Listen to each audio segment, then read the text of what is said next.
West Coast asmanına, otur kulak as yaplanına.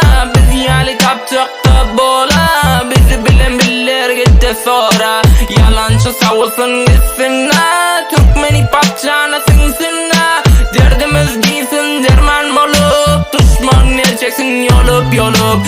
Gel bilece çekeyli tüsse, Türkmen rap bu mahlamüsse. Biriler Türkmeni papta olsa, olar kim şeylaydım orsa. Yanımda sallar her giz bolsa, yadımdan atarım derdim bolsa. Men dermanım Türkmen hip hop, Türkmen hip hopta yıktım divar. Türkmen West Coast asmanına, otur kulak as yaplanına. Biz yali taptık da bola, bizi bilen biller gitti sonra. Yalancı savulsun gitsin ha, Türkmen hip hop'tana sinsin ha.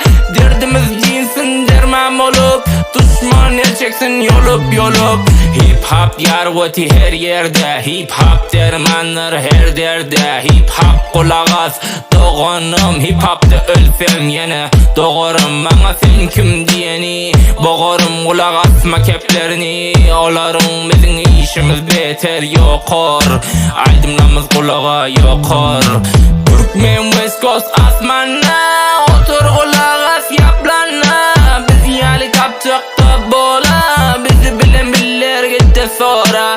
Yalancı savulsun gitsin ha, Türkmeni papçana sinsin ha.